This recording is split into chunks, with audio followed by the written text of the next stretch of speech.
Hello students, कैसे हैं आप सब? उम्मीद है आप सब लोग अच्छे होंगे।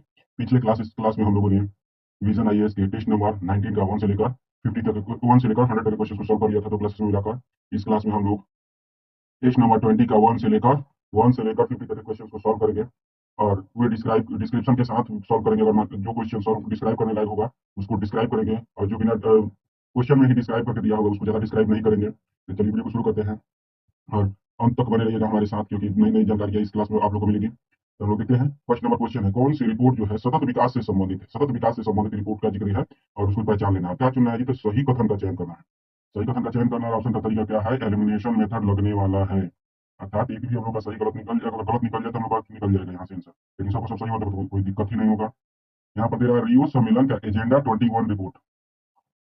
फिर उसके बाद से हमारा साझा भविष्य, उसके बाद से लिमिट्स टू ग्रोथ। यहाँ पर सतत विकास से संबंधित रिपोर्ट जो है इनके बारे में बताना है।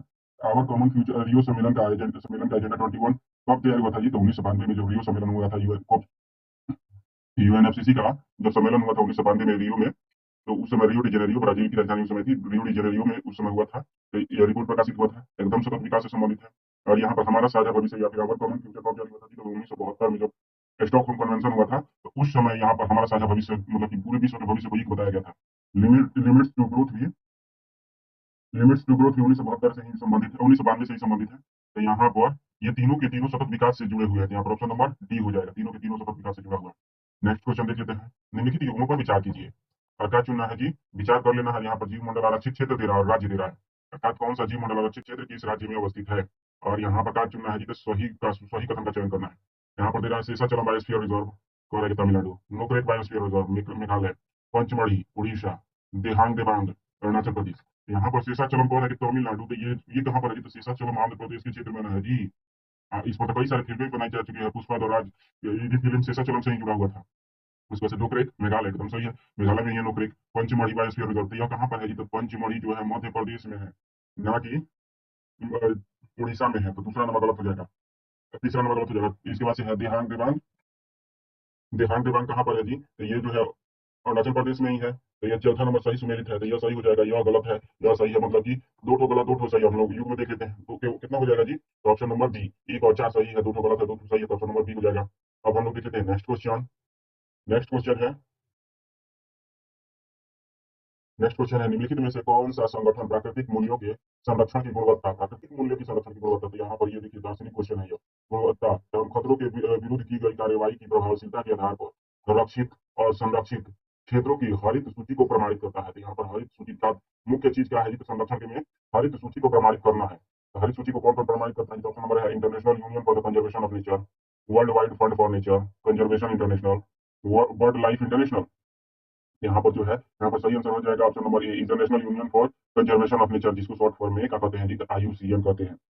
आईयूसीएन इसको कहते हैं। यह जो है जितने भी संकटग्रस्त प्रजातियां हैं विश्व भर में, जितने भी संकटग्रस्त प्रजातियां हैं, जैसे कि देख लीजिए ग्रेट इंडियन बस्टर है, जीआईबी जिसको कहते हैं, ग्रेट इंडियन बस्टर हो गया, या कोई भी ऐसा जीव जो है, क्रोकोडाइल को ही ले लीजिए, या फिर घड़ियाल को ले लीजिए, गंगाई डॉल्फिन को ले लीजिए, या शेरों को ले लीजिए, ये जितने भी मतलब कि जिनका की संख्या लगातार कम होती जा रही है, उनके संरक्षण के लिए यह बात करता है, और यही है आईयूसीएन। यहाँ पर अब हम लोग देख लेते हैं नेक्स्ट क्वेश्चन। नेक्स्ट क्वेश्चन हो जाएगा हम लोग का,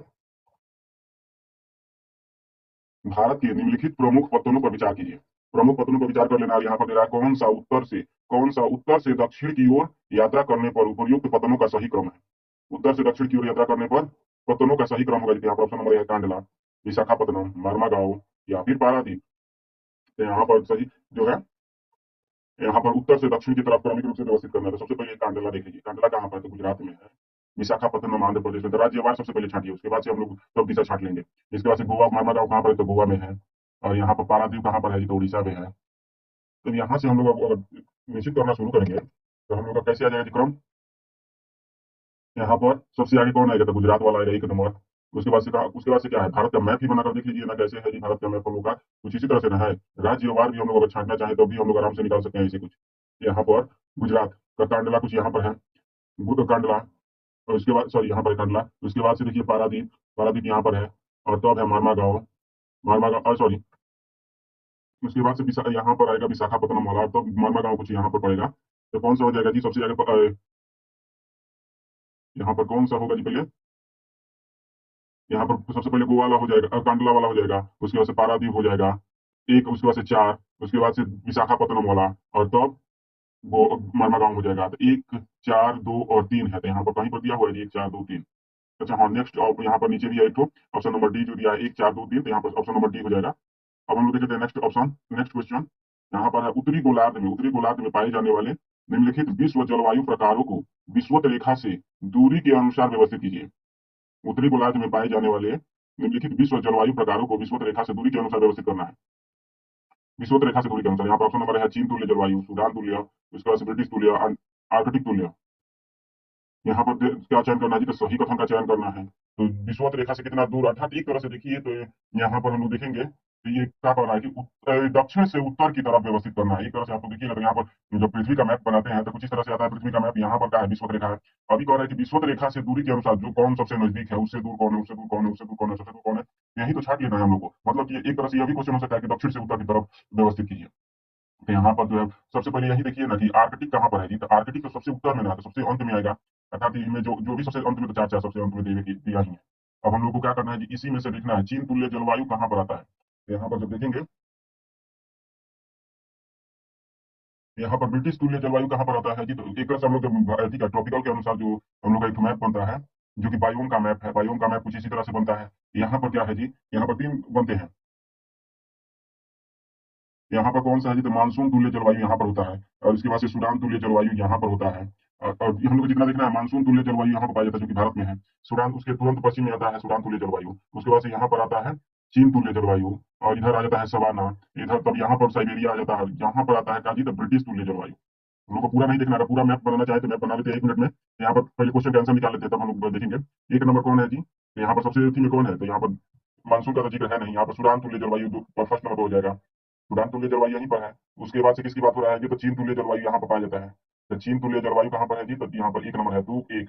उसके बाद से कौन सा है जी? तो ब्रिटिश तुल्य जलवायु है, दो, एक, तीन। उसके बाद से कहा है आर्कटिक, आर्कटिक है, तो चार, दो, एक, तीन, चार। यहाँ पर सही आंसर हो जाएगा ऑप्शन नंबर बी। अब हम लोग एक तरह से चार्ट बना लेते हैं जिसका नाम है बायोमल चार्ट जिसको बोलते हैं, और यह हमेशा आते रहता है। यहाँ पर देखिएगा मतलब कि जो जलवायु है, जो जलवायु को विभिन्न बायोम में बांटा गया, तो ये बायोम है। तो यहाँ पर देखिए ये कौन सा कहलाता है जी? तो ये पूरा का पूरा ट्रॉपिकल ट्रॉपिकल एरिया कहलाता है। इसके बाद से बाकी जो होता है शेष जो होता है तीन खंडों में बटा होता है। यहाँ पर देखेंगे तो यहाँ पर ये भी दो भागों में बटा होता है। यहाँ पर कौन सी जलवायु पाई जाती है? तो मानसूनल जलवायु पाई जाती है। यहाँ पर सूडान तुल्य जलवायु पाई जाती है। और यहाँ पर हॉट डेजर्ट जो कि मरुस्थलीय भूमि कह सकते हैं, डेजर्ट ही लिख देते हैं, डेजर्ट भूमि पाई जाती है। यहाँ पर कौन सी है जी? तो चीन तुल्य जलवायु पाई जाती है। और चीन तुल्य के बाद से स्टेपी टाइप जलवायु पाई जाती है, स्टेपी, स्टेपी तुल्य जलवायु पाई जाती है। उसके बाद से मेडिटेरेनियन जलवायु पाई जाती है, मेडिटेरियन या भूमध्य सागरीय बोलते हैं, तो मेडिटेरियन यहाँ पर लिख देते हैं। यहाँ पर साइबेरियन तुल्य जलवायु पाई जाती है। यहाँ पर कौन सा पाया जाता है जी? सॉरी, यहाँ पर लॉरेशियन कहा जाता है इसको, लॉरेशियन यहाँ पर है। और यहाँ पर साइबेरियन तुल्य जलवायु पाई जाती है। और यहाँ पर क्या है? तो ब्रिटिश तुल्य जलवायु पाई जाती है। और उसके ऊपर क्या होता है जी? तो आर्कटिक जलवायु पाई जाती है। तो इस तरह से पृथ्वी को विभिन्न बायोम में बांटा गया। ऐसे ही दक्षिण में भी ऐसे ही चलेंगे, उत्तर में भी ऐसा ही होता है। तो इसको याद रखिएगा। अब हम चलते हैं नेक्स्ट क्वेश्चन की ओर। यहाँ पर दे रहा है global geo thermal alliance, global geo thermal alliance के संदर्भ में निम्नलिखित कथनों पर विचार कीजिए। तो देख लेते हैं। यहाँ पर दे रहा है इसका लक्ष्य 2030 तक भूतापीय विद्युत उत्पादन की स्थापित क्षमता,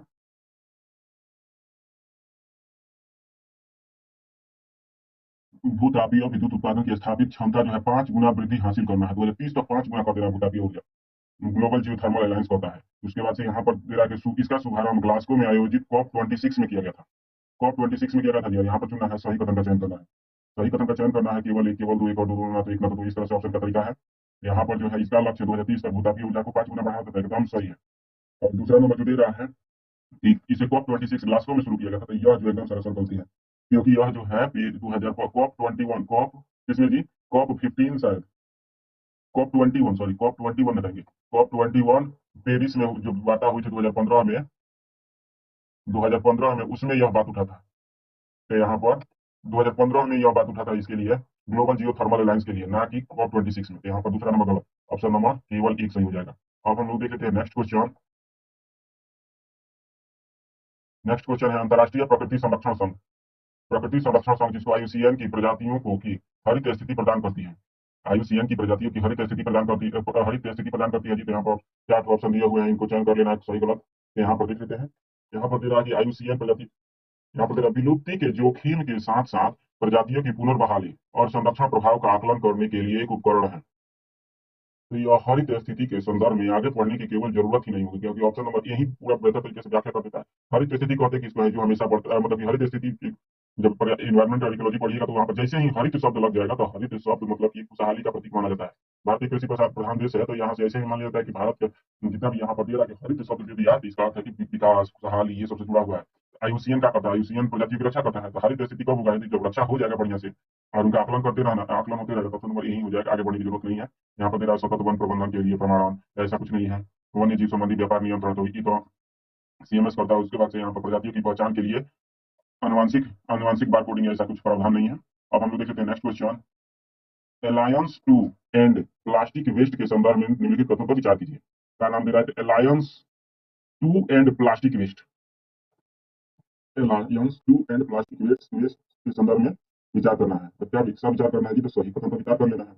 यहाँ पर दे रहा है, यह संयुक्त राष्ट्र के तत्वाधान में कार्यरत सरकारी एवं गैर सरकारी संगठनों का एक गठबंधन है।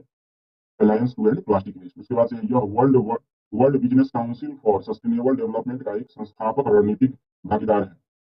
World Business Council for Sustainable Development का एक संस्थापक रणनीतिक भागीदार है जी। तो यहाँ पर हम लोग का सही कथन का चयन करना, ऑप्शन का तरीका दिया हुआ है केवल एक केवल दो। यहाँ पर देख कर पता चल जाता है कि केवल एक केवल दो करके दिया था। यहाँ पर दूसरा नंबर जो दे रहा है क्या एक रणनीतिक भागीदार है, World Business Council for Sustainable Development का एक संस्थापक रणनीतिक भागीदार है, तो एक नंबर, दूसरा नंबर तो सही है।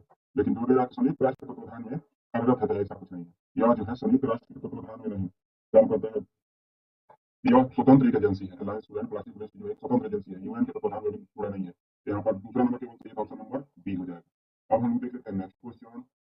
दो देशों एक्स और वाई पर विचार कीजिए जिनका शुद्ध कृषिगत क्षेत्र जनसंख्या का आकार समान है। मतलब कि जितना कृषि क्षेत्रफल है, जितना प्रतिशत भाग पृथ्वी का भूभाग धारण करता है, उतना जनसंख्या भी उसके पास है। मतलब कि अनुपात समान बेहतर है। देश एक्स जो है में कृषि अत्यधिक यांत्रिकृत है, एक्स देश में यांत्रिकृत है, और देश वाई की तुलना में इसकी कृषि जनसंख्या अपेक्षाकृत कम है, कृषि जनसंख्या कम है। एक्स देश में जनसंख्या कम है और यांत्रिकृत भी है कृषि। इस संदर्भ में निम्नलिखित कथनों पर विचार कीजिए। का विचार करना है, तो सही कथन पर विचार करना। और एक ऑप्शन देकर हम लोग को लगे कि ऑप्शन का तरीका क्या है, केवल एक केवल दो ऐसा दिया हुआ है, एक और दो, ना तो एक ना तो दो। यहाँ पर दे रहा है देश एक्स में कायिक घनत्व देश वाई से अधिक है। यहाँ पर जो होगा कि कायिक घनत्व देश वाई से अधिक होगा जी। यहाँ पर ये तो सरासर गलती है, क्योंकि पहले ही आपको बता दिया कि अपेक्षाकृत जनसंख्या इसकी तो कम है, एक्स की जनसंख्या कम है, तो अधिक कैसे दिखा देगा? कायिक घनत्व किसको कहते हैं? जहाँ पर एक व्यक्ति से मतलब कि एक व्यक्ति, एक मान लीजिए एक महिला पुरुष है, इनसे कई सारे बच्चे हो गए, इनकी जनसंख्या बढ़ती चली गई इतना, इसको कायिक घनत्व कहते हैं। मतलब कि बहुत तेजी से वृद्धि होती है, जनसंख्या कम ही हो लेकिन विस्फोट होता है एकदम, एक एक आदमी से बहुत सारे संतति उत्पन्न होती चली जाती है, तो उसको कायिक घनत्व कहते हैं। एक्स की कायिक घनत्व तो कम होना चाहिए था। देश एक्स में कृषि घनत्व देश वाई से अधिक।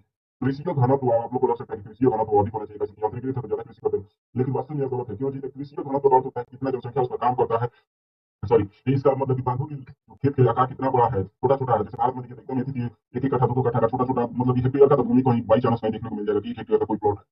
कृषि घनत्व का छोटा छोटा भूमि में बढ़ चुका है, तो कृषि घनत्व बहुत अधिक है। और वहीं पर जहाँ पर जनसंख्या कम होती है, बड़े बड़े कृषि फार्म एक ही व्यक्ति का होता है, एक ही जोत में पूरा खेत जोत दिया जाता है।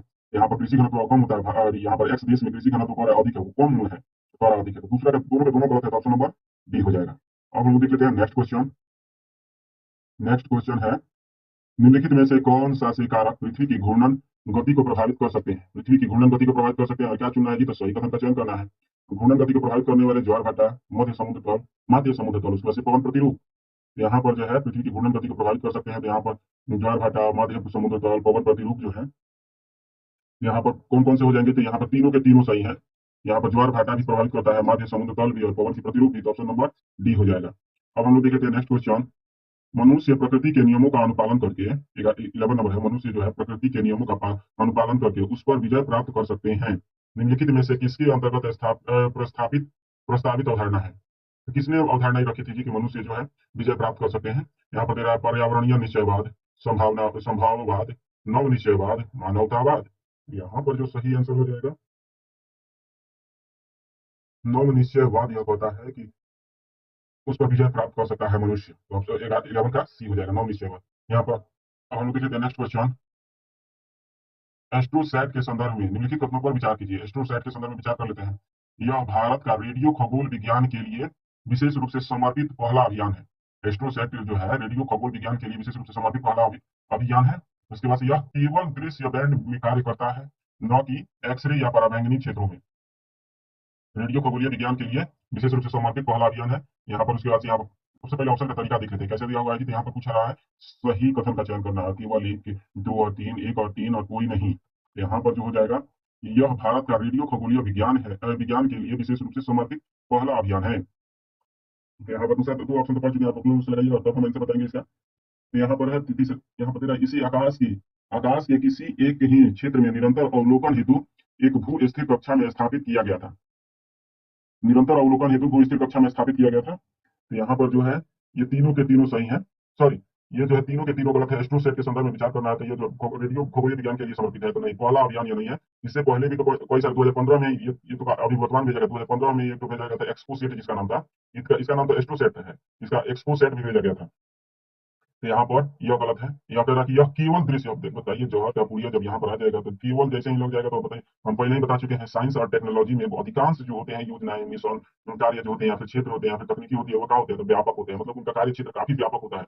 अधिकांश या फिर कहें तो 99% चांसेस ऐसा होता है कि व्यापक होगा, मतलब कि वहां पर केवल केवल मात्र ये सब सहेगा ही नहीं क्योंकि उसका क्षेत्र व्यापक होता है। यहाँ पर केवल दे दिया, ऐसे ही यह गलत हो जाएगा। इसके बाद से इसे आकाश के किसी एक ही क्षेत्र में निरंतर अवलोकन हेतु एक ही क्षेत्र में बताइए एक्सरे का अध्ययन करना गया है।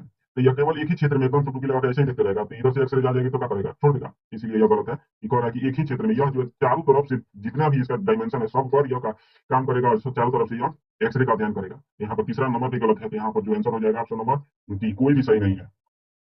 अब हम लोग देख लेते हैं नेक्स्ट क्वेश्चन। नेक्स्ट क्वेश्चन है,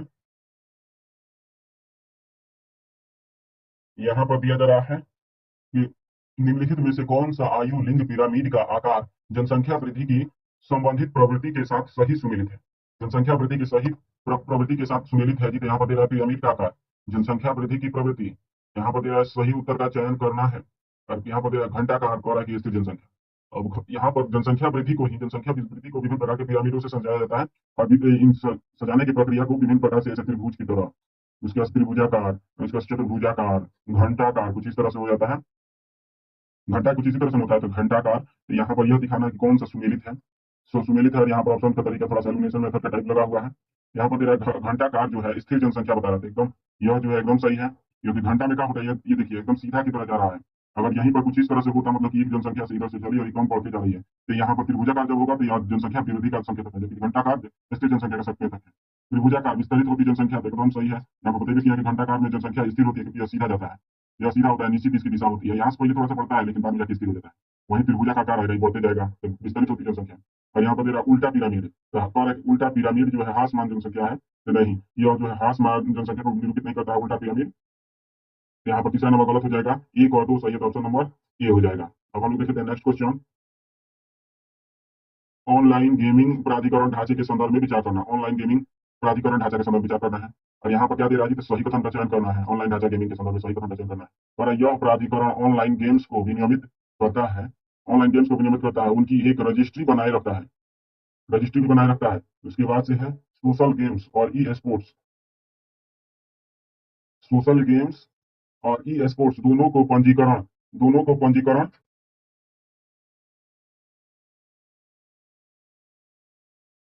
पंजीकरण कराना होगा तथा पंजीकरण प्रमाण पत्र प्राप्त करना होगा। तो यहाँ पर सबसे पहले ऑप्शन का तरीका, ज्यादा बड़ा क्वेश्चन होता है तो ऑप्शन का तरीका देख लेते हैं। यहाँ पर एलिमिनेशन मेथड लगने वाला है, अर्थात एक भी क्वेश्चन गलत कर लिया तो हम लोग आंसर फटाक से निकल जाएगा। और तीसरा नंबर दे रहा है इन नियमों के तहत उल्लंघन मात्र दीवानी प्रकृति के होते हैं तथा उन्हें आपराधिक नहीं बनाया जा सकता गया है। तो बताइए जहां पर मात्र लग जाए तो हम बोले कि जहां पर मात्र सभी केवल यही ऐसा लग जाए तो मान लीजिए कि जहां का पूरी आ चुका है। तीसरा नंबर पर संदेह उत्पन्न कर लीजिए। अब यहाँ पर देखिए गेमिंग के संदर्भ में, गेमिंग में तो इतना बड़ा फ्रॉड होता है कि लोग आत्महत्या कर लेते हैं। तो यहाँ पर कह रहा है कि आपराधिक माना ही नहीं जाएगा, तो इसमें आत्महत्या तो जब लोग कर लेते हैं तो आपराधिक काहे नहीं माना जाएगा कि यहाँ पर तीसरा नंबर गलत हो गया। तीसरा नंबर गलत हो गया, एलिमिनेशन मेथड लगने वाला है। तीसरा नंबर गलत, तीसरा नंबर गलत, तीसरा नंबर गलत, option number A. Next question, मत्स्य की सब्सिडी पर डब्ल्यूटीओ समझौता किससे जुड़ी सब्सिडी है। मत्स्य की समझौते पर डब्ल्यूटीओ समझौता किससे जुड़ी है। ऑप्शन नंबर ए दे रहा है प्रादेशिक समुद्रों के भीतर निर्वाहित मत्स्यिकी से, अवैध अप्रतिवेदित अनियमित मत्स्यिकी से, भूआबद्ध राज्यों में जलीय कृषि से या फिर घरेलू शीत श्रृंखला के विकास से। तो यहाँ पर जो हो जाएगा ऑप्शन नंबर बी हो जाएगा कि अवैध मत्स्यिकी से सबसे दिक्कत किससे है जी। खाने पीने से किसी को दिक्कत थोड़ी ना होता, चोरी से सबसे बड़ा दिक्कत होता है। चोरी और घुसपैठ से दिक्कत होता है।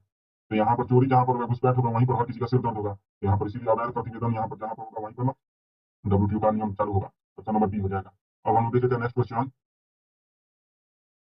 नेक्स्ट क्वेश्चन है इस जनजाति के सदस्य जो है, यहाँ पर क्या है, इस जनजाति के सदस्य कालाहारी मरुस्थल, घुमंतु पशुचारक और खाद्य संग्राहक है, जो स्वयं की रक्षा और शिकार करने हेतु भाले, धनुष, विषबुझे तीरों जैसे हथियार रखते हैं। ये न तो पशुओं को पालतू बनाते हैं और न ही कृषि गतिविधियों में संलग्न होते हैं। उपर्युक्त गद्यांश निम्नलिखित में से किस जनजाति का है? तो यहाँ पर कालाहारी मरुस्थल का बात आते ही आगे का बात है सब लिखने, ये सब इधर ध्यान देने की जरूरत नहीं है। कालाहारी मरुस्थल में कौन सी जनजाति रहती है? यदि आप लोग शुरू से एकदम फैक्चुअल क्वेश्चन होता है कि कालाहारी मरुस्थल में कौन कौन सी है जी, तो यहाँ पर बुशमैन रहती है कालाहारी मरुस्थल में, और वही तीरवाला और यादीन जीवन जीती है। बिंदु कहाँ रहती है? तो सऊदी अरब में है, सऊदी अरब में रहती है बिंदु। उसके बाद से है यहाँ पर बेदुइन भी है, तो बेदुइन कहाँ पर रहती है जी? सॉरी, यहाँ पर बेदुइन अरब अरब प्रायद्वीप में रहती है, बेदुइन अरब प्रायद्वीप में बेदुइन रहती है। बिंदु और बेदुइन एक ही है शब्द है। और यहाँ पर जो है बिंदु जो है ऑस्ट्रेलिया में रहती है। कहाँ पर जी? तो बिंदु ऑस्ट्रेलिया में रहती है।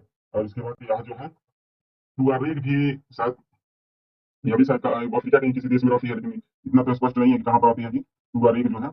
अब हम देख लेते हैं नेक्स्ट क्वेश्चन, तो इसको याद रखिएगा कि दो तो यहाँ पर बेदुइन जो है सबसे हमेशा चर्चा में आती है, क्योंकि खजूर की खेती के लिए सबसे प्रसिद्ध है यही बेदुइन जनजाति, और बिंदु जो है ऑस्ट्रेलिया में पाई जाती है।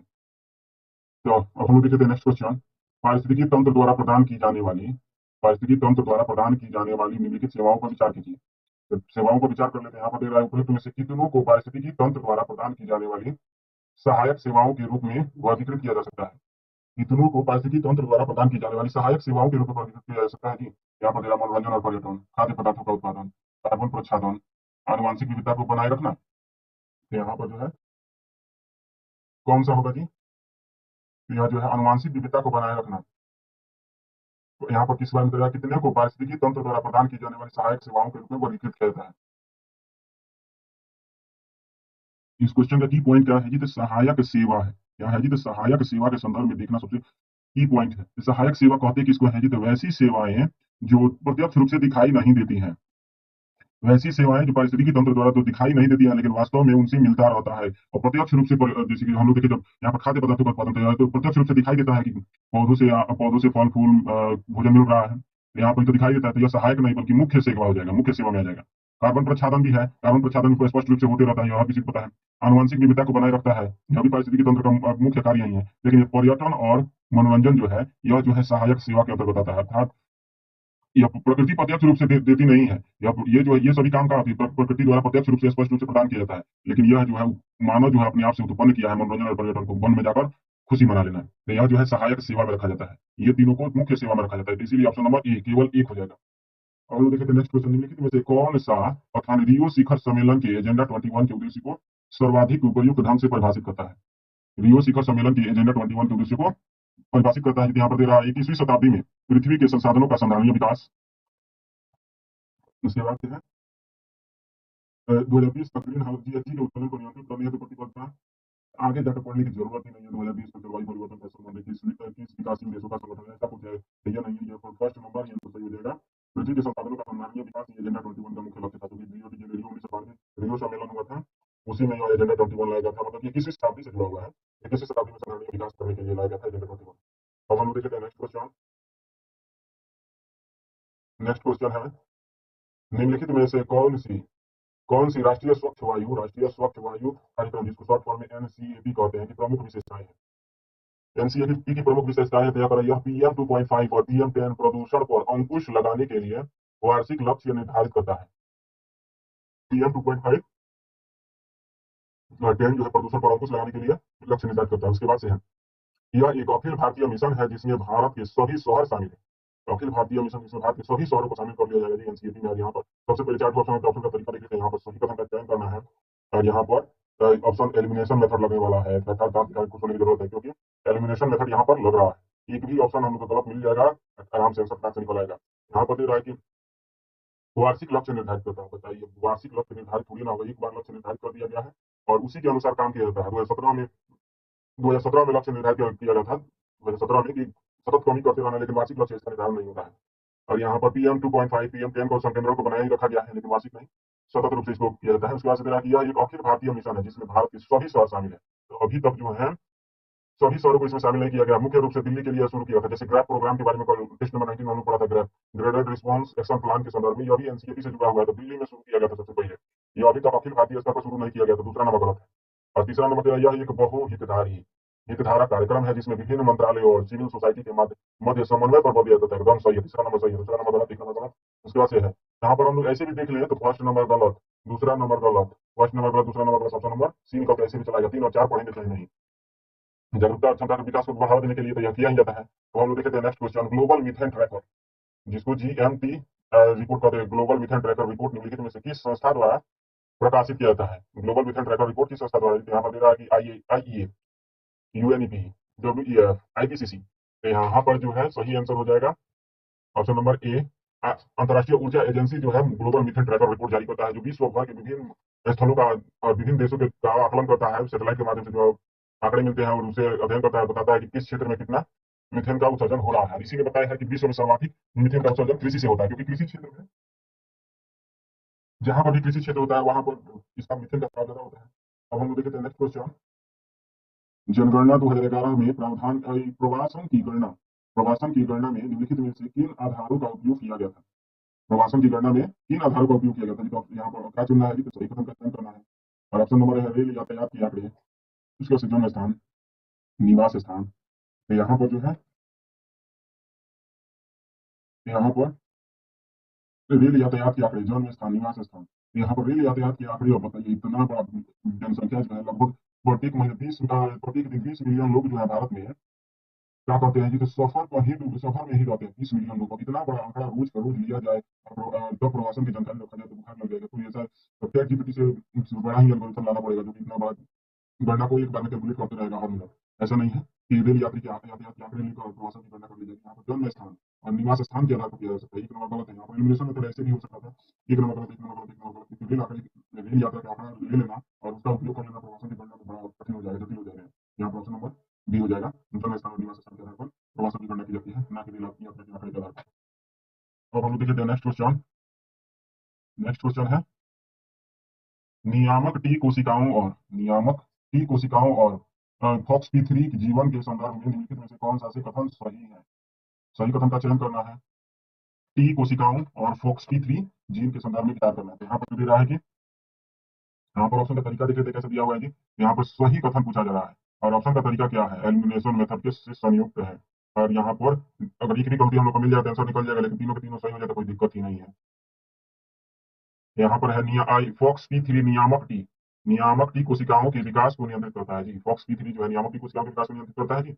उसके बाद से फॉक्सपी3 में उत्परिवर्तन आईपीईएक्स नामक स्व प्रतिरक्षी स्थिति का कारण बन सकती है, स्व प्रतिरक्षी स्थिति का कारण बन सकती है जी। उसके बाद से है नियामक टी कोशिकाएं स्व अनुक्रियाशील टी कोशिकाओं को दबाकर स्व प्रतिरक्षा के विकास को रोकने में मदद करती है। तो यहाँ पर ये तो काफी जटिल क्वेश्चन है। तो यहाँ पर अगर फॉक्सपी3 के संदर्भ में आप लोग नहीं पढ़ा तो इसको छूने का भी कोशिश मत कीजिएगा। और ये सब क्वेश्चन जो होता है, एक तो ऐसा क्वेश्चन होता है जो कि जलाकर भस्म कर देता है अगर एक बार इसके बारे में नहीं पता हो साइंस और टेक्नोलॉजी में, क्योंकि हम ज्यादातर स्टूडेंट्स तो यही पढ़ते हैं जो जनरल आर्ट्स से संबंधित विषय को पढ़ लेते हैं। साइंस और टेक्स में ऐसे ऐसे क्वेश्चन आ जाते हैं जो कि बुखार लगा देते हैं और जलाकर भस्म कर देते हैं। तो इसलिए इस तरह से हम तो सलाह देंगे कि ऐसे क्वेश्चन का अगर यहाँ पर सारी चीज की जानकारी न हो तो यहाँ पर छूना भी नहीं चाहिए, इसलिए जलाकर भस्म यही करता है। यहाँ पर तीनों के तीनों ऑप्शन सही है, ऑप्शन डी हो जाएगा यहाँ पर। अब हम लोग देखते हैं नेक्स्ट क्वेश्चन, भारत में जनगणना के संदर्भ में निम्नलिखित कथनों पर विचार कीजिए। जनगणना के संदर्भ में विचार करना, कैसा विचार करना है जी? तो सही कथन पर विचार कर लेना है। जनगणना के संदर्भ में सही कथन पर विचार करना है। और यहाँ पर क्या दे रहा है? ऑप्शन का तरीका है केवल एक, केवल दो, एक और दो, दोनों, ना तो एक ना तो दो। यहाँ पर जो दे रहा है पहली पूर्ण जनगणना 20वीं शताब्दी में के प्रथम दशक में आयोजित की गई थी। अब ये तो बच्चा बच्चा बता सकता है कि प्रथम पूर्ण जनगणना 20वीं शताब्दी में की गई थी जी। तो 1971 में शुरू हुई थी, पूरा नहीं हो पाया, मतलब उसको एक पहले बार शुरू किया गया था। लेकिन प्रथम पूर्ण जनगणना जो है 1981 में ही शुरू कर दी गई थी दशकीय आधार पर। तो यहाँ पर 20वीं शताब्दी दे रहा था, फर्स्ट नंबर सरासर गलती हो जाएगा क्योंकि ये 19वीं शताब्दी में ही शुरू हो गई थी, ना कि 20वीं शताब्दी में। इसके बाद दे रहा भारत में जनसंख्या विगत शताब्दी में नियमित, सॉरी यहाँ पर भारत के संदर्भ, भारत की जनगणना के संदर्भ पूछा जा रहा है। और विश्व की जनसंख्या के संदर्भ पूछेंगे तो यहाँ पर 17वीं शताब्दी में, सॉरी 17वीं शताब्दी में ही जनसंख्या जनगणना प्रारंभ हुई थी। विश्व के संदर्भ में अगर बात करें तब यहाँ पर भारत के संदर्भ में है तो 19वीं शताब्दी होगा। भारत में जनगणना विगत शताब्दी में नियमित और निरंतर रूप से बढ़ी है। यहाँ पर यह जो है सरासर गलती है, क्योंकि जब 2011 तक कहेंगे, 2011 तक तो जनसंख्या 1951 से लेकर 2011 तक थोड़ा बहुत विकास देखने को मिलता रहा है। लेकिन अब ऐसा आंकड़ा आ चुका है कि अब जो है विकास दर कम हो रहा है, जनसंख्या निरंतर रूप से बढ़ नहीं रहा, अब धीरे धीरे कम हो रहा है। तो मतलब कि विकास की प्रतिशतता कम होती जा रही है। प्रतिशतता पहले 5%, मतलब कि एक युगल का लगभग औसतन कितने बच्चे होते थे? पहले 5 होते थे, उसके बाद से 4 हुआ था। अब इस समय कितना हो चुका है? 2.3 के आसपास, 2.1 पे पहुंच चुका है। यहाँ पर जनसंख्या का जो विकास दर है वो काफी कम हो रहा है। यहाँ पर दूसरा नंबर भी गलत है, एक नंबर गलत, दूसरा नंबर गलत, तो यहाँ पर सही आंसर हो जाएगा ऑप्शन नंबर बी, न तो एक न तो दो। नेक्स्ट क्वेश्चन है, नेक्स्ट क्वेश्चन है, निम्नलिखित कथनों में से कौन सा पारिस्थितिकी प्रक्रियाओं में उपचय और अपचय की भूमिकाओं का सर्वोत्तम वर्णन करता है? कौन सा पारिस्थितिक प्रक्रियाओं में उपचय और अपचय की भूमिकाओं का सर्वोत्तम रूप से वर्णन करता है जी? तो यहाँ पर जो दे रहा है, उपचय जो है सरल रूपों में जटिल कार्बनिक, उपचय में क्या होता है जी, तो जटिल कार्बनिक यौगिकों में संश्लेषण है, जबकि अपचय जो है जटिल कार्बनिक यौगिकों का सरल रूपों में विखंडन है। तो यहाँ पर ये एकदम सर सही, आगे पढ़ने की जरूरत ही नहीं पड़ेगी। उपचय और आप लोग पढ़े होंगे एनाबोलिक और कैटाबोलिक। एनाबोलिक किसको कहते हैं जी, तो छोटे छोटे अणुओं को जोड़कर बड़ा बना देना, उपचय कहलाता है। जबकि अपचय किसको कहते हैं जी, तो अपचय देने की आगे बहुत सारे जो अणु होते हैं, बड़े अणु होते हैं, उनको मतलब एक तो यौगिक होते हैं, उनको तोड़ तोड़ कर अणुओं में छोटे छोटे अलग अलग कर देना, इमोशीकरण। ये तो आप जानते हैं 11th क्लास में ये जो 30 नंबर जो चैप्टर शुरू होता है 11th क्लास का बायोलॉजी का, तो उसमें ये उपचय और अपचय के संदर्भ में बेहतरीन तरीके से समझाया गया है। तो ये उपचय और अपचय को याद ध्यान में रखिएगा, ऑप्शन नंबर ए हो जाएगा। अब हम लोग देख लेते हैं नेक्स्ट क्वेश्चन। साइबर अपराध के विरुद्ध संयुक्त राष्ट्र कन्वेंशन के संदर्भ में निम्नलिखित कथनों पर विचार कीजिए। साइबर अपराध के विरुद्ध संयुक्त राष्ट्र कन्वेंशन के संदर्भ में विचार करना, यहाँ पर दे रहा है, यूएनओडीसी ने हाल ही में आयोजित हुई वार्ताओं के दौरान सचिवालय के रूप में कार्य किया। यहाँ पर यूएनओडीसी के ने हाल ही में आयोजित वार्ताओं के दौरान सचिवालय के रूप में कार्य किया था जी। सबसे पहले इसका जरूरी क्या है, बड़ा सा क्वेश्चन दिखाई दे रहा था, इसका ऑप्शन देख लेते हैं। क्या चयन करना है जी, तो सही कथन का चयन करना है, एलिमिनेशन मेथड लग जाएगा, अर्थात दांत का क्वेश्चन की जरूरत है, क्योंकि एलिमिनेशन मेथड बेहतर तरीके से लग रहा है इसमें। तो यहाँ पर एक नंबर जो दे रहा है कि सचिवालय के रूप में कार्य किया, एकदम सही है। दूसरा नंबर दे रहा है, इसका उद्देश्य जो है पीड़ितों को मुआवजा प्रदान करना और इस सम्मेलन के तहत बनाए गए मानक नियमों के अनुसार अवैध सामग्री को हटाना है, जो सभी सदस्य राज्यों पर लागू होते हैं जी। ऐसा कुछ नहीं है कि सभी सदस्य राज्यों पर लागू होते हैं, मुआवजा प्रदान करना है। तो अभी तक मुआवजा प्रदान करने इतना इतना बड़ा यूएनओडीसी का जो क्षेत्र है इतना विस्तारित नहीं हुआ है कि मुआवजा प्रदान कर दे। अवैध सामग्री को हटाने जो सभी राज्यों पर लागू नहीं होता है, बल्कि जिन्होंने इसको माना है उसी पर लागू होता है। और इसके बाद से तेरा हाल ही में भारत ने इस अभिसमय पर हस्ताक्षर किए, तो भारत ने अभी तक इस पर हस्ताक्षर नहीं किए हैं। यहाँ पर तीसरा नंबर गलत हो जाएगा, तीसरा नंबर, दूसरा नंबर गलत, तीसरा नंबर गलत, तो तीसरा के गलत से ही यहाँ पर देख सकते हैं कि ये गलत, ऑप्शन नंबर बी निकल कर आ जाएगा। केवल तीसरा नंबर हम लोग को आंसर देकर चला जाता है। एलिमिनेशन मेथड में यही लाभ होता है कि अगर मान लीजिए कि एक भी गलत निकला तो आसपास में कितना सारे को काट कर बाकी बाकी को छोड़ के चला जाता है। तो अब हम लोग देख लेते हैं नेक्स्ट क्वेश्चन। नेक्स्ट क्वेश्चन है, Kunming Montreal global biodiversity framework के संदर्भ में निम्नलिखित कथनों पर विचार कीजिए। कि हम जीबीएफ के संदर्भ में विचार करना है, और क्या विचार करना है जी, तो यहाँ पर देख लेते हैं, सही विचार करना है, और वो भी किसके साथ है, एलिमिनेशन मेथड के साथ विचार करना है। तो यहाँ पर इसको ध्यान रखने की जरूरत है कि एमजीबीएफ के संदर्भ में एलिमिनेशन मेथड के साथ विचार करना है। यहाँ पर दे रहा है कि एमजीबीएफ की इसको क्यों कहते हैं, कुनमिंग भी शब्द दिया है, मॉन्ट्रियल भी शब्द दिया है। तो यह टाइम था जब कोरोना का समय था, और चीन में यह प्रस्तावित किसने था जी, तक यहाँ पर जो सीबीडी का जो COP15 था, सीबीडी का COP15 जो था वो कहाँ पर प्रस्तावित था जी, यह चीन के कुनमिंग में प्रस्तावित था। इसको एक तरह से समझ लीजिए कि कुनमिंग और मॉन्ट्रियल दो नाम दिया हुआ है।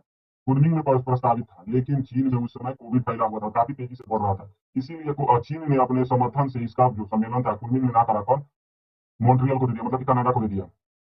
कनाडा को दे दिया और कह दिया कि हमारे बदले पर हम पैसा देंगे आपके देश को। और इसका पैसा कौन दिया था जी, मतलब खर्च जितना भी होता है सम्मेलन का, उसका खर्च दिया था चीन ने, संसाधन दिए थे चीन ने। लेकिन हुआ कहाँ पर था, तो मॉन्ट्रियल में, कनाडा के राज्य, कनाडा के मॉन्ट्रियल में। क्यों जी हुआ था यहाँ पर, क्योंकि यहाँ पर अभी कोविड का प्रभाव बहुत कम था, और चीन जो है कनाडा का अच्छा दोस्त भी देश है। तो यहाँ पर मॉन्ट्रियल, इसीलिए मॉन्ट्रियल का नाम जोड़ा जाता है। कुनमिंग के बिहाफ पर मॉन्ट्रियल में सम्मेलन हुआ था।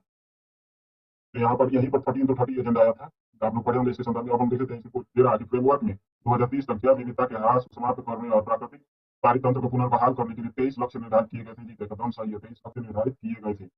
चार उद्देश्य और 23 लक्ष्य थे,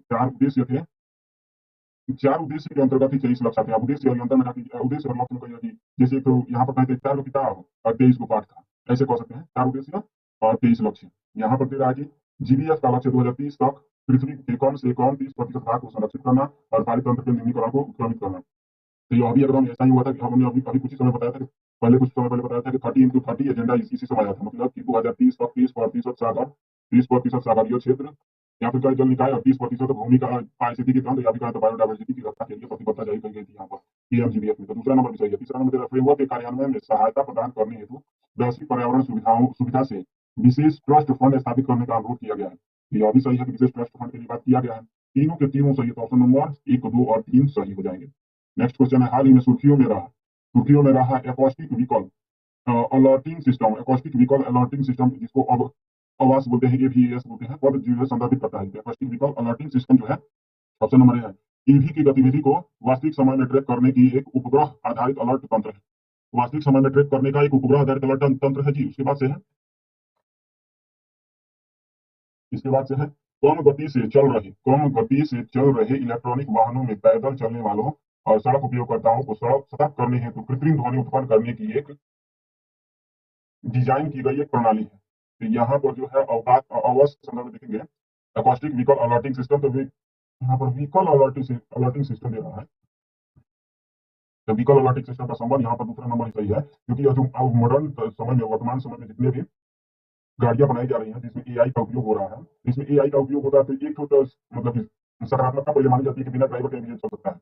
लेकिन यह जो है किसी कहीं पर टक्कर मार दे, बड़ी चीज में टक्कर नहीं मार सकता था।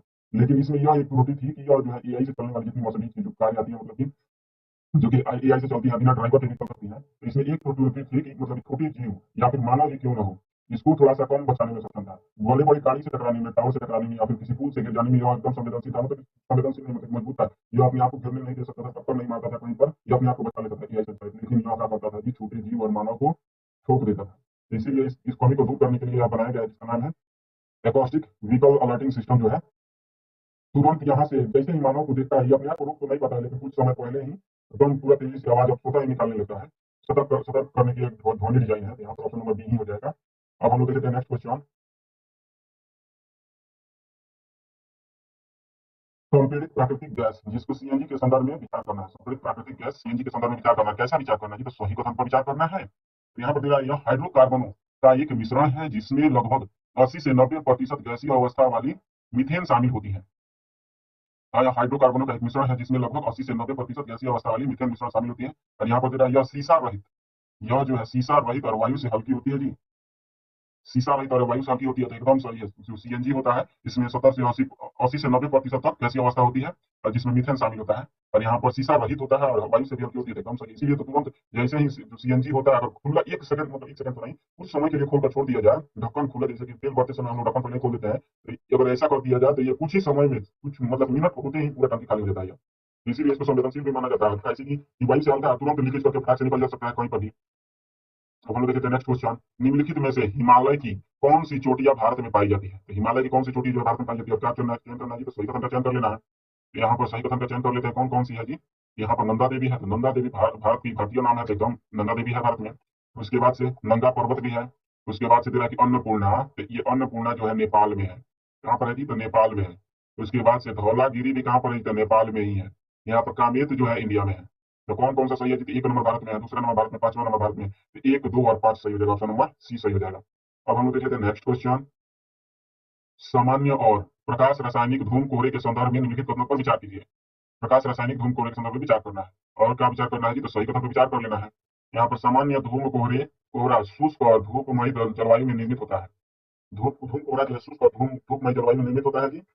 उसके बाद से है, सबसे पहले इसका ऑप्शन देख लेते हैं, कैसा एलिमिनेशन मेथड लगने वाला है कि नहीं। कैसे कि जैसे यहाँ पर एलिमिनेशन मेथड लगने वाला है, थोड़ा सीमित ही है, लेकिन फिर भी हम लोग का आंसर आसपास में दिखाई दे रहा है, क्योंकि धूप कोहरा शुष्क और धूपमयी जलवायु में निर्मित होता है। उसके बाद से देख लेते हैं दूसरा नंबर, प्रकाश रासायनिक धूम कोहरा शीत और आर्द्र जलवायु में निर्मित होता है जी। प्रकाश रासायनिक धूम कोहरा जो है शीत और आर्द्र जलवायु में, बताइए, शीत और आर्द्र जलवायु में धूम कोहरा का निर्माण करवा दे रहा है, वो भी प्रकाश रासायनिक। उसके बाद से दे रहा है कि जहाँ सामान्य सामान्य धूम कोहरे को औपचायक धूम कोहरा कहा जाता है, वहीं प्रकाश रासायनिक धूम कोहरे की प्रकृति ऑक्सीकारक होती है। तो यह जो है एकदम सही है। ये दोनों के दोनों सरासर गलती है। कि कोहरा के धूपमयी जलवायु में सामान्य धूम कोहरा निर्माण होता है, तो ऐसा नहीं है। जो पृथ्वी होता है उसमें निर्मित होता है। यहाँ पर शीत और आर्द्र जलवायु में, तो जहाँ पर ऑक्सीजन की कमी हो जाता है, वहां पर शीत और आर्द्र जलवायु से दुश्मनी करता है। जो धूम कोहरा है यह तो दुश्मनी रहता है शीत और आर्द्र जलवायु से। दूसरा नंबर भी गलत, 1 नंबर 2 नंबर गलत, 3 नंबर सही, option number C. Next question. Next question है, निम्नलिखित को एल्बिडो के घटते क्रम में व्यवस्थित कीजिए। एल्बिडो को घटते क्रम में व्यवस्थित करना है। और क्या चयन करना है जी? तो सही उत्तर का चयन करना है। एल्बिडो के घटते क्रम में सही उत्तर का चयन करना है कि 1 2 3 4 2 4 1 3, 1 4 2 3 ऐसे करके ऑप्शन दिए हुए हैं। तो हम लोग देख लेते हैं यहाँ पर घटते क्रम में जो व्यवस्थित करना है एल्बिडो को। यहाँ पर हिमाच्छादित सतह में सर्वाधिक, मतलब यहाँ पर क्या दिखना है जी? एल्बिडो किसको कहते हैं? सबसे पहले एल्बिडो को जानना जरूरी है। मान लीजिए कि ये पृथ्वी है, तो यहाँ से सूर्य से जो किरणें आती है, उष्मा आती है, वह पृथ्वी पर किसके रूप में आती है? तो सूक्ष्म तरंगों के रूप में आती है। अब लेकिन यह जो है वापस कैसे फॉर्म में जाती है? तो दीर्घ तरंगों के रूप में जाती है। आती लघु है, लघु तरंग के रूप में आती है, लेकिन जाती कैसी है जी? तो दीर्घ तरंग के रूप में। तो यहाँ पर किसी सतह पर मान लीजिए कि ऐसा कोई भी ऐसा सतह पर जो यहाँ पर सूर्य की किरण आती है, उष्मा लेकर आती है, और यह जितना तेजी से परावर्तित होती जाती है, उसको उस सतह का एल्बिडो कहा जाता है। अर्थात कह सकते हैं कि उष्मा का आना और गमन की प्रक्रिया को क्या कहते हैं जी? तो यहाँ पर एल्बिडो कहा जाता है। मतलब कि एक तरह से देखे तो एक तरह दीवार की तरह मान सकते हैं कि दीवार पर जैसे गेंद मारते हैं और तुरंत वो वापस आ जाता है, वैसे ही है कि प्रकाश की किरण जैसे किसी सतह पर आती है, यह वापस लौट जाती है। लेकिन कुछ ऐसे भी पदार्थ होते हैं जो इस प्रकाश को तेजी से लौटने नहीं देते हैं, या अपने आप में कुछ समय तक अवशोषित करके रखते हैं। लेकिन कुछ ऐसे पदार्थ हैं जो कि जैसे ही प्रकाश की सूर्य की किरणें उसमें लेकर आई, तुरंत के तुरंत परावर्तित हो जाती हैं। तो इनमें पृथ्वी पर प्राकृतिक रूप से सर्वाधिक सबसे तेज परावर्तन करने वाला कौन सा है जी? तो हिमाच्छादित सतह होते हैं। इसीलिए तो वर्ष भर मान लीजिए कि जहाँ पर बर्फ रहती है, वहां पर भी तो धूप पड़ते हैं, तो पिघल जाना चाहिए था तुरंत, लेकिन धूप पिघलता नहीं है। क्यों जी? कि जो बर्फ होते हैं वे तुरंत जैसे ही सूर्य की किरणें आती है, कि तुरंत के तुरंत जितना उष्मा आती है उतना को परावर्तित कर देते हैं, जिसके कारण बर्फ अपने आप को स्टेबल रख पाते हैं। उसके बाद से रेत दे रहा था। रेत भी अच्छा प्रकाश का मतलब कि उष्मा का परावर्तक है। रेत भी जो हिम के बाद से रेत का नंबर आता है, उसके से घास के मैदान है। तो घास के मैदान उससे कम मतलब क्या कहते हैं, उससे कम प्रकाश का परावर्तन करता है। उसके बाद से जल का नंबर आता है, क्योंकि जल तो ऐसा चीज है कि जल पर जैसे ही प्रकाश पड़ता है, ये अपने आप को पहले गर्म करता है, उसके बाद से जब वाष्पीकरण के रूप में वापस करता है और थोड़ा सा परावर्तन के रूप में वापस करता है। लेकिन अधिकांश ऊर्जा को यह सोख लेता है, गर्म होने के बाद वाष्प के रूप में अपने आप को छोड़ता है। तो यहाँ पर जो एक number 2 number 3 number 4 number line से दिया हुआ है, तो ऑप्शन नंबर ए हो जाएगा। अब हम लोग देखें नेक्स्ट क्वेश्चन।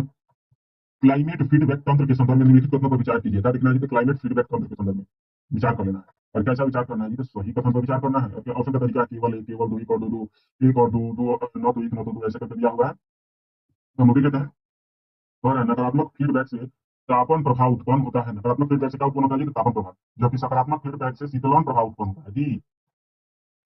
उसके बाद से है हिम एल्बिडो। हिम एल्बिडो जो है फीडबैक, हिम एल्बिडो फीडबैक प्रबल नकारात्मक फीडबैक प्रक्रिया है। तो यहाँ पर जो है ये दोनों के दोनों गलत है। तो कह रहे हैं कि नकारात्मक फीडबैक से तापमान प्रभाव उत्पन्न होता है, तो नहीं। नकारात्मकता से क्या होता है? ताप कम होता है, जबकि सकारात्मकता से ताप अधिक होता है। तो यहाँ पर उल्टा दे दिया है, इसका नकारात्मक वाला सकारात्मक में दे दिया है, सकारात्मक वाला नकारात्मक में दे दिया है। तो इसीलिए यह गलत हो जाएगा। यहाँ पर हीम एल्बिडो फीडबैक जो है प्रबल नकारात्मक प्रक्रिया, तो नहीं, हीम एल्बिडो प्रक्रिया जो है सकारात्मक है। तो यहाँ पर यह गलत हो जाएगा। यह भी गलत, एक भी गलत, दूसरा नंबर भी गलत। यहाँ पर सही आंसर हो जाएगा ऑप्शन नंबर डी, न तो एक न तो दो। अब हम लोग देख लेते हैं नेक्स्ट क्वेश्चन। नेक्स्ट क्वेश्चन है अम्लीय लावा के संदर्भ में निम्नलिखित कथनों में से कौन सा से सही है? अम्लीय लावा के संदर्भ में देखना है, सही कथन का चयन करवाना है। यहाँ पर और कैसा दिखाई दे रहा है? तो यहाँ पर ऑप्शन के रूप में है, तो ये तो काफी, जिसको अम्लीय लावा के संदर्भ में पता होगा वो फटाक से आंसर बटन निकाल लेगा इसका। यहाँ पर दे रहा है कि यह लावा सबसे गर्म और अत्यधिक तरल। अब बताइए, सबसे गर्म होगा और अत्यधिक तरल होगा तो अम्लीय लावा, अम्लीय का तात्पर्य ही क्या होता है जी? तो ये गाढ़ा होता है ज्यादा, इको है कि अत्यधिक तरल है। इसका रंग गहरा होता है और ये लोहे तथा मैग्नीशियम की मात्रा में समृद्ध होते हैं, लेकिन सिलिका की मात्रा कम होती है। इधर तो इसे तो सही करते हैं, लेकिन यहाँ पर कह दिया, जौहर कर दिया कि सिलिका की मात्रा कम होती है। सिलिका जो है जितनी ज्यादा होगी उतनी अम्लीयता बढ़ती जाएगी। उसके बाद से है अम्लीय लावा के तेजी से ठंडा होने के परिणाम स्वरूप ज्वालामुखी में भीषण विस्फोट होता है, जिससे भारी मात्रा में ज्वालामुखी बम या खंडास्मी पदार्थ, जिसको पायरोक्लास्ट कहते हैं, ज्वाल खंडास्मी को पायरोक्लास्ट बोलते हैं, बाहर निकलते हैं। तो यहाँ पर सी नंबर एकदम सही है, क्योंकि ये सबसे गाढ़ा होता है। अम्लीय जो होता है वो बहुत गाढ़ा होता है, और जो क्षारीय होते हैं वे क्या होते हैं? तो एकदम पतले होते हैं। दो प्रकार के जो ज्वालामुखी वोल्केनो से जो पदार्थ निकलते हैं, ये जो है किस कैसे होते हैं? एक होता है एसिडिक होता है और दूसरा बेसिसिक होता है। तो यहाँ पर जो एसिडिक होता है इसमें सिलिका की मात्रा बहुत ज्यादा होती है और गाढ़ा होता है और विस्फोट के साथ आता है। जबकि यह जो है बेसिसिक जो होता है काफी पतला होता है, पानी भी इसमें, जल में भी आता है, पतला पतला होता है, इसमें गैस की मात्रा आती है, इसको ध्यान रखना है। और इसके बाद से दे रहा है कि इससे निर्मित ज्वालामुखी विस्तृत व्यास के साथ मंद ढाल वाले होते हैं और ये सपाट सीढ़ी या लावा गुंबद का निर्माण करते हैं। तो यहाँ पर यह गलत हो जाएगा कि तीव्र ढाल का निर्माण करते हैं, ना कि सपाट सीढ़ी का। इसी आप बताइए, कोई भी गाढ़ा पदार्थ है अगर एकाएक निकलता है तो यहाँ पर यह तो लंबा शिखर में बना लेगा, क्योंकि अगर बहने वाला होता तो इसे निकला तो तक इधर बह चुका। तो ये क्या हो जाता है? मंद ढाल होता है, क्योंकि जो बह सकता है वही ना मंद ढाल बनाएगा। लेकिन वहीं पर जो देखिए जो गाढ़ा है वो झुकेगा थोड़ी ना, पुष्पा कभी झुकता थोड़ी ना है। यहाँ पर जो गाढ़ा होता है वो झुकता नहीं है, और जो पतला होता है वो झुकेगा, वो तो बह जाता है। तो कहाँ हो जाता है? मंद ढाल बनाएगा। तीसरा चौथा नंबर गलत है, सी नंबर सही है, तो ऑप्शन नंबर सी हो जाएगा। अब हम लोग देख लेते हैं नेक्स्ट क्वेश्चन। नेक्स्ट क्वेश्चन है भारतीय जलवायु प्रदेशों के वर्गीकरण का कोपेन योजना के संदर्भ में निम्नलिखित कथनों पर विचार कीजिए। कोपेन योजना के संदर्भ में विचार करना है भारतीय जलवायु के संदर्भ में, और क्या दिखना है जी? तो सही नहीं है, अर्थात गलत कथन का चयन करना है। जो गलत होगा वही आंसर आ जाएगा। तो इसको बेहतर तरीके से ध्यान से देखने की जरूरत है। जो जो हम लोगों को सही होगा वही, सॉरी, गलत होगा वही आंसर निकल कर आ जाएगा। तो यहाँ पर दे रहा है कि उन्होंने भारत को 10 जलवायु प्रदेशों में वर्गीकृत किया था जी। भारत को कोरा की ये जो है ओपन ने 10 जलवायु प्रदेशों में विभाजित किया था। और उसके बाद से है उन्होंने तमिलनाडु के कोरोमंडल तट को शुष्क ग्रीष्म के साथ मानसून या नामक शुष्क ग्रीष्म के साथ मानसून नामक जलवायु प्रदेश के रूप में वर्गीकृत किया था जी। तो हम ये जो है सरासर गलती है, क्योंकि मानसून के रूप में अब यहाँ पे कोरोमंडल तट का अगर आप लोग भी पढ़े होंगे, कोरोमंडल तट पर क्या होता है, ये तो गर्मी के दिन में तो कम वर्षा होती है, लेकिन जब ठंडी के दिन में आता है इधर से ये जो मानसून लौटती हुई मानसूनी हवा है यहाँ पर बंगाल की खाड़ी से हवा ग्रहण कर लेती है, और ये लौटते हुए मानसून के साथ यहाँ पर कोरोमंडल तट को पार हिलाकर एक बार चली जाती है।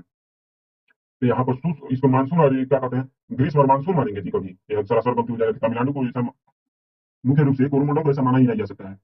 उसके बाद से यहाँ पर फर्स्ट नंबर एकदम सही है, 10 जलवायु प्रदेशों में बांटा है, यहाँ पर ऑप्शन नंबर ए हो जाएगा। अब हम लोग देखें नेक्स्ट क्वेश्चन, निम्नलिखित तत्वों पर विचार कीजिए। विचार कर लेते हैं और किस संदर्भ में विचार करना है, तो संदर्भ क्या दिया हुआ है जी।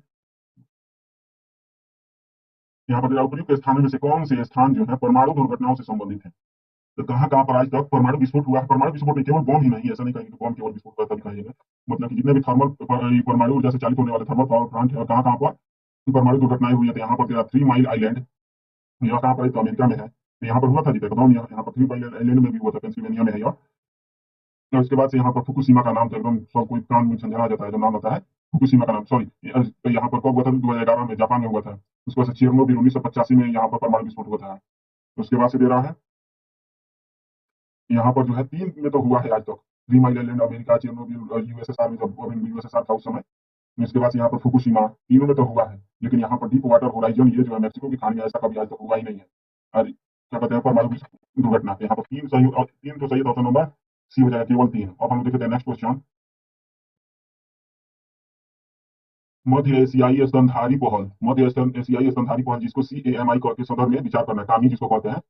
यहाँ पर अतः विचार करना है कि सही जो कौन सा सही नहीं है।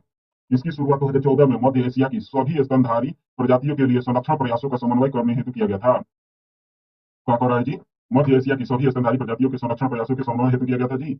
इसके बाद से है यह वन्य प्राणियों की प्रवासी प्रजातियों के संरक्षण पर कन्वेंशन CMS के तहत कार्य करता है। तो यहाँ पर जो है 1 नंबर तो एकदम सही है, लेकिन दूसरा नंबर जो दे रहा है कि CMS के तहत कार्य करता है, सॉरी यहाँ पर जो है ये दूसरा नंबर सही है, जबकि यहाँ पर मध्य एशियाई स्तनधारी पहल के मतलब कि जितने भी स्तनधारी होते हैं उनकी रक्षा के लिए जो शुरू किया गया था, 1 नंबर गलत है, दूसरा नंबर सही है। और हम लोग क्या देखना है जी, तो गलत कथन का चयन करना है। तो यहाँ पर ऑप्शन नंबर कौन सा हो जाएगा, ए हो जाएगा, केवल एक हो जाएगा, ऑप्शन नंबर ए, ऑप्शन नंबर ए हो जाएगा। अब हम लोग देख लेते हैं नेक्स्ट क्वेश्चन।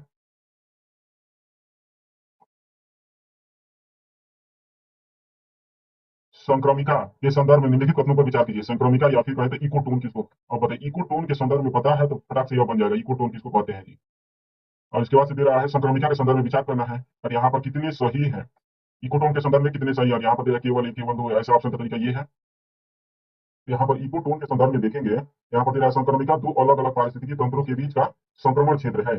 तो अब इकोटोन का तो यही परिभाषा ही होता है, यहाँ पर यहाँ से है भूमि है और यहाँ से जल निकाय शुरू होता है। तो यहाँ पर जो भी यहाँ पर जो पारिस्थितिकी तंत्र बनता है वहाँ पर जल के भी जलीय जीव भी होते हैं, स्थलीय जीव भी होते हैं, यहाँ पर विशेष जीव भी उत्पन्न हो जाते हैं यहाँ पर संक्रमण के क्षेत्र में, इसी को इकोटोन कहा जाता है।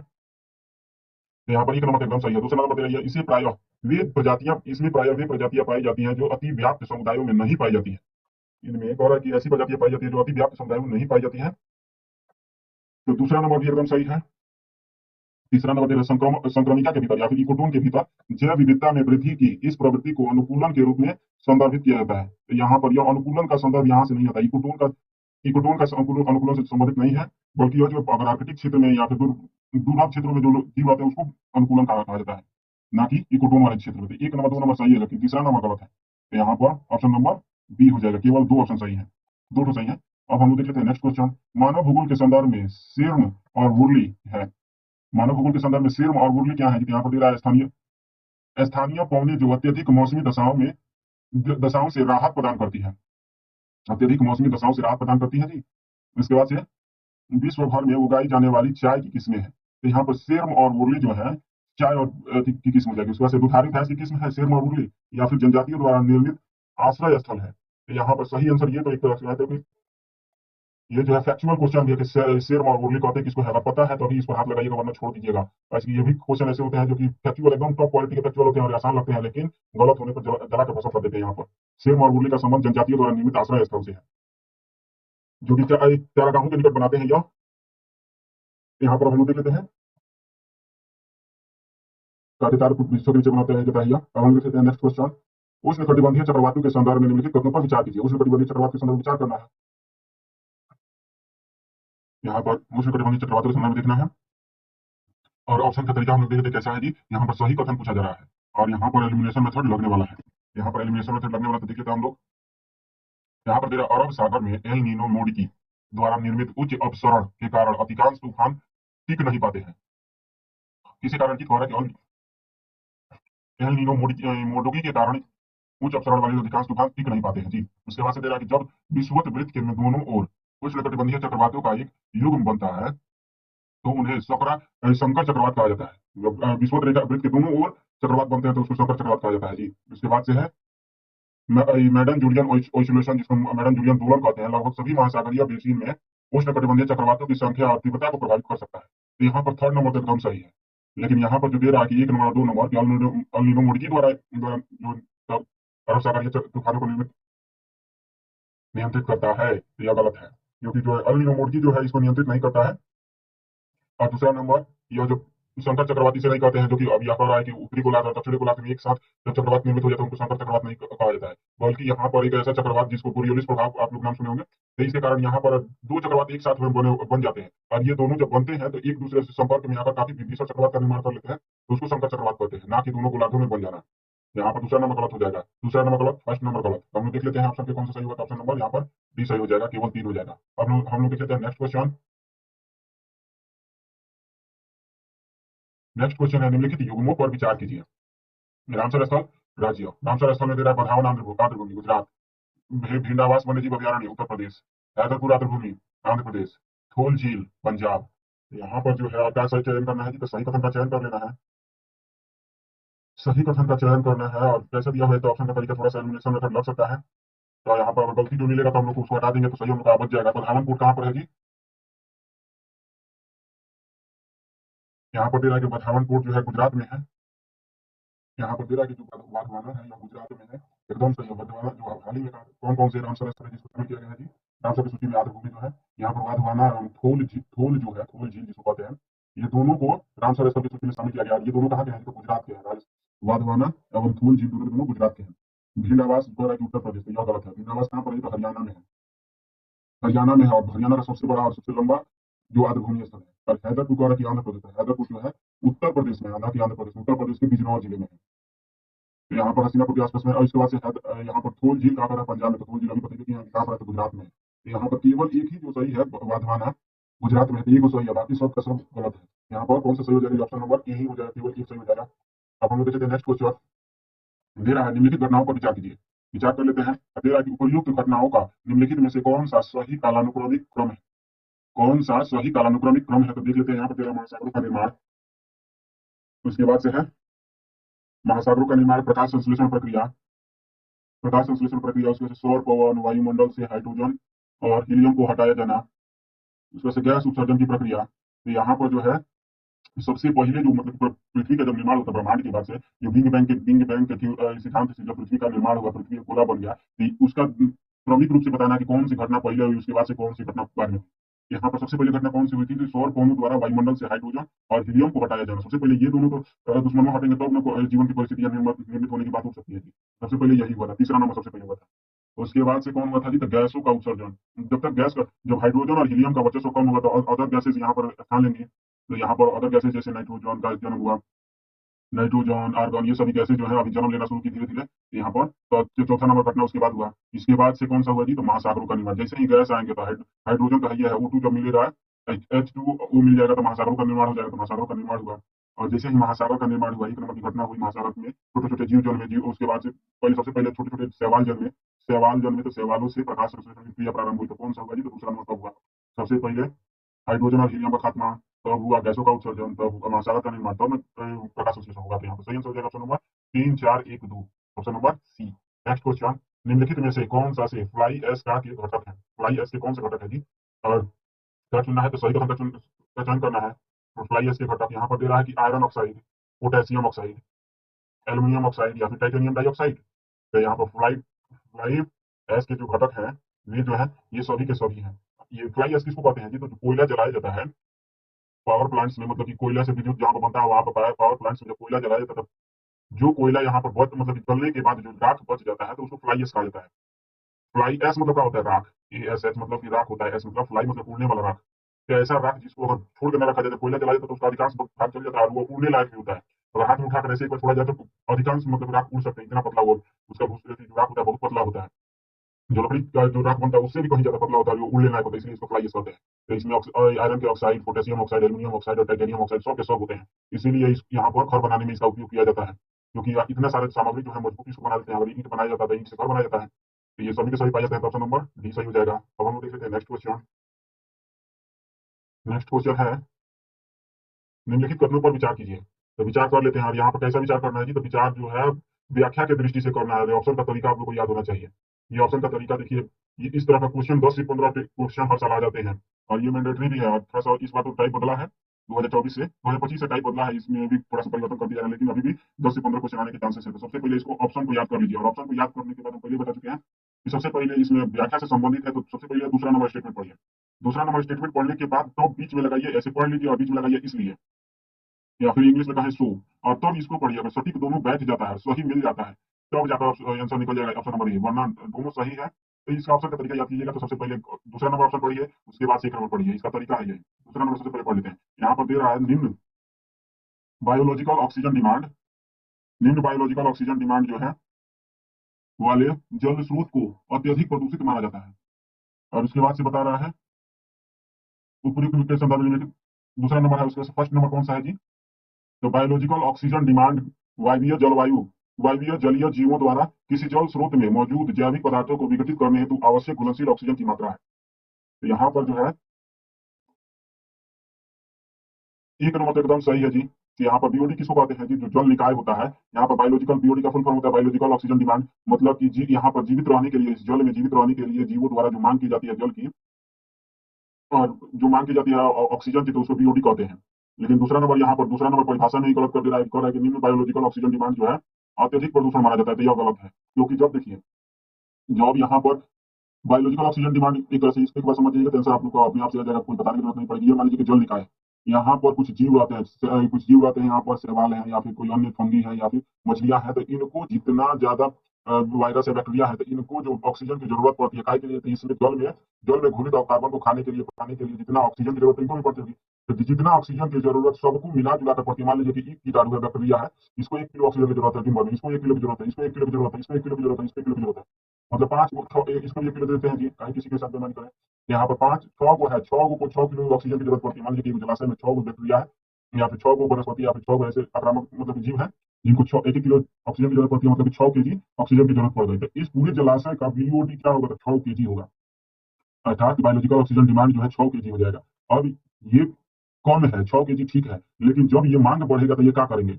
यहाँ से जल में घुले हुए ऑक्सीजन को पीना शुरू करेंगे, चबाना शुरू करेंगे। तो जल में जब घुले हुए ऑक्सीजन को जब खत्म करना शुरू करेंगे 6 किलो से ज्यादा, तो क्या होगा? इसके अंदर जो मछलियां रहती हैं, विभिन्न प्रकार के पानी संवेदनशील जीव रहते हैं, इन पर असर पड़ना शुरू हो जाएगा। इनके लिए ऑक्सीजन की कमी हो जाएगी। इनके लिए ऑक्सीजन की कमी हो जाएगी तो क्या होगा? ऊपर वाला बढ़ेंगे, नीचे वाला घटेंगे, अर्थात जैव विविधता में असंतुलन उत्पन्न हो जाती है। इसी को बीओडी कहते हैं। यहाँ पर एक नंबर एकदम सही है, लेकिन दूसरा नंबर कह रहा है कि बीओडी की बढ़ती मात्रा प्रदूषण को दर्शाता है। सॉरी, ऑक्सीजन स्रोतों को अत्यधिक प्रदूषित माना जाता है, यह गलत है। निम्न नहीं, बल्कि यहाँ पर उच्च बीओडी जब होगा तब यहाँ पर प्रदूषित माना जाएगा। जबकि निम्न प्रदूषित, मान लीजिए 6 केजी की जगह क्या कहते हैं, आधा किलो खाना शुरू कर देते हैं, मतलब कि कितना 3 किलो में काम चला देते हैं, तो जल में ऑक्सीजन की मात्रा बच जाएगी। तो ये अच्छा होगा। यहाँ पर दूसरा नंबर कह रहा है कि अत्यधिक प्रदूषण कर देता है, तो दूसरा नंबर गलत। एक नंबर सही, दूसरा नंबर गलत। यहाँ पर सही आंसर हो जाएगा ऑप्शन नंबर सी। अब हम लोग देख लेते हैं next question. Early warnings for all, पहल के संदर्भ में विचार करना है। अर्ली वार्निंग्स फॉर ऑल के संदर्भ में विचार करना है। क्या विचार करना है जी? तो सही कथन का चयन करना है। और ऑप्शन का तरीका क्या है? केवल एक, केवल दो, दो एक और दो, दोनों, ना तो एक ना तो दो। यहाँ पर अर्ली वार्निंग्स फॉर ऑल के संदर्भ में यहाँ पर इसका लक्ष्य बहु आपदा आरंभिक चेतावनी प्रणालियों के माध्यम से सार्वभौमिक सुरक्षा सुनिश्चित करना है। उसके बाद से है, यह संयुक्त राष्ट्र समर्थित एक कार्यक्रम है। यहाँ पर ये दोनों के दोनों सही है, एक और दो दोनों सही है, तो ऑप्शन नंबर सी सही हो जाएगा। अब हम लोग देखते हैं नेक्स्ट क्वेश्चन। नेक्स्ट क्वेश्चन क्या है जी? ग्रीन इंडिया मिशन, हरित Bharat mission, green India mission या फिर हरित भारत मिशन के संदर्भ में विचार करना है। और कैसा विचार करना है जी? तो सही कथन पर विचार कर लेना है। ग्रीन इंडिया मिशन के संदर्भ में इसका उद्देश्य वनावरण और परिवारों की वन आधारित आजीविका आय में वृद्धि करना है। वनावरण और परिवारों की वन आधारित आजीविका आय में वृद्धि करना है। उसके बाद से दे रहा है यह जलवायु परिवर्तन पर राष्ट्रीय कार्यक्रम, जिसको एनएपीसीसी बोलते हैं, के तहत एक मिशन है। उसके बाद इसे सार्वजनिक और निजी दोनों प्रकार की भूमियों पर क्रियान्वित किया गया है। सार्वजनिक और निजी दोनों प्रकार की भूमियों पर क्रियान्वित किया गया है। यहाँ पर ऑप्शन का तरीका क्या है जी? तो ऑप्शन का तरीका यहाँ पर एक, दो और तीन, तीन और एक और दो, एक, दो और तीन दिया हुआ है। यहाँ पर तीनों के तीनों एकदम पूरी परिभाषा के साथ ही है ग्रीन इंडिया मिशन का। तो यहाँ पर तीनों के तीनों सही हो जाएगा, ऑप्शन नंबर डी हो जाएगा। अब हम लोग देखें नेक्स्ट क्वेश्चन। निम्नलिखित कथनों पर विचार करना है। विचार करना कैसा है? तो सही विचार कर लेना है। तो सही विचार कर लेते हैं हम लोग। और यहाँ पर देखिए कि एलिमिनेशन मेथड लगने वाला है, अर्थात एक भी और सही कथन बताना है। अब यहाँ पर एलिमिनेशन मेथड में तो क्या हो जाएगा, एक भी गलत मिलेगा तो हम लोग आसपास आंसर के आसपास पहुंच जाएंगे, क्योंकि एलिमिनेशन मेथड है पास में। हम लोग देख लेते हैं, यहाँ पर दे रहा है हिमनद उष्णकटिबंधीय क्षेत्रों में नहीं पाए जाते हैं। हिमनद जो है उष्णकटिबंधीय क्षेत्रों में नहीं पाए जाते हैं, इसको आप लोग बताइएगा। उसके साइबेरियाई जलवायु दक्षिणी गोलार्ध में नहीं पाई जाती है। साइबेरियाई जलवायु दक्षिणी गोलार्ध में नहीं पाई जाती है। उसके बाद चक्रवाती ध्रुवीय क्षेत्रों में, और चक्रवात जो है ध्रुवीय क्षेत्रों में उत्पन्न नहीं होते हैं। दूसरा नंबर तो सही है एकदम कि दक्षिणी गोलार्ध में जो साइबेरिया तुल्य जलवायु नहीं पाई जाती है, क्योंकि उतना बड़ा स्थल मंडल है ही नहीं। साइबेरिया तुल्य जलवायु के संदर्भ में तो बात कीजिएगा तो एक रूस को ही ले लीजिए, जहां पर विस्तृत भूभाग है और ठंडे क्षेत्र, मतलब ऊंचावच वाले क्षेत्रों में है, लेकिन यहाँ पर विशाल भूखंड है, लेकिन यहाँ पर सागर का हवा यहाँ तक दूर दूर तक नहीं पहुंच पाता है। सागर की हवा नहीं पहुंच पाती है, तो यह हमेशा गर्म, मतलब क्या कहते हैं, ठंड के दिन में अत्यधिक ठंड, माइनस का कहते हैं, माइनस तापमान में चला जाता है। और उसके दिनों में गर्मी भी अधिक होती है, क्योंकि यहाँ पर चारों तरफ भूखंड है, सागर की ठंडी हवा मिलेगी नहीं, तो यहाँ पर गर्मी भी खूब खतरनाक पड़ती है और ठंडी भी खतरनाक रहती है। और दक्षिणी गोलार्ध में बात करेंगे तो दक्षिणी गोलार्ध में इतना विस्तृत भूखंड है ये नहीं है, पतला पतला तो सब है दक्षिण गोलार्ध में। चाहे वो दक्षिण अमेरिका को ले लीजिए, चाहे अफ्रीका को ही ले लीजिए, अफ्रीका में जो दक्षिणी गोलार्ध के क्षेत्र में जो आता है यहाँ पर, ये भी तो पतला ही भूखंड है। तो इसीलिए यहाँ पर साइबेरिया तुल्य जलवायु दक्षिण गोलार्ध में नहीं पाई जाती है। तो दूसरा नंबर सही है। लेकिन फर्स्ट नंबर जो दे रहा है हिम और उष्ण कटिबंधीय क्षेत्रों में नहीं पाए जाते हैं, तो हिसाब से बदलिए।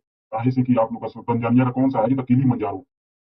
किलिमंजारो का है कि एक ज्वालामुखी जो माउंटेन है, यहाँ पर ये किसके निकट है जी? तो यह जो है भूमध्य रेखा के निकट ही है, थोड़ा सा ही दक्षिण में है, भूमध्य रेखा का निकट है, फिर भी यहाँ पर इसकी चोटियों पर बर्फ पाए जाते हैं। और ये कह रहा है कि उष्ण कटिबंधीय क्षेत्र में पाए ही नहीं जा सकते। तो दूसरा नंबर गलत हो गया, फर्स्ट नंबर गलत हो गया।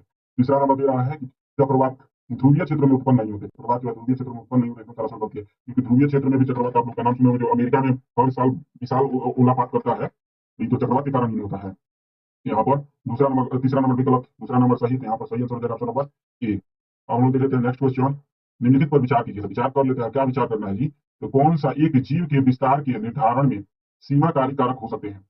एक जीव के विस्तार के निर्धारण में सीमाकारी कारक हो सकते हैं।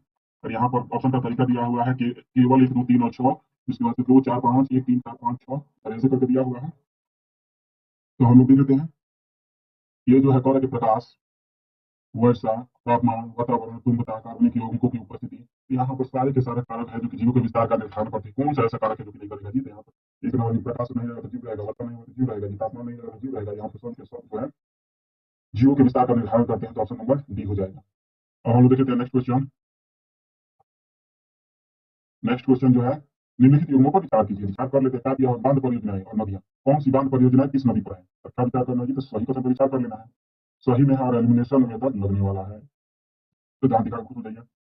तो हम लोग देख लेते हैं कि कौन कौन सा सुमेलित है। यहाँ पर इंदिरा सागर बोल रहा है, और वो भी कहाँ पर बता रहा है? ब्यास नदी पर, इंदिरा सागर ब्यास नदी पर रहा है। और उसके बाद से कृष्णा राज सागर कृष्णा नदी पर, मेटूर मेटूर कह रहा है कावेरी नदी पर। मेटूर कहाँ पर है जी? कावेरी नदी पर। इंदिरा सागर कहाँ पर है? तो ब्यास पर नहीं है। ये जो इंदिरा सागर है, यह जो है नर्मदा नदी पर है, नर्मदा नदी पर है ये इंदिरा सागर। और ये कहाँ पर? ये कृष्णा राज सागर कहाँ पर है जी? तो यह जो है कावेरी नदी पर है यह।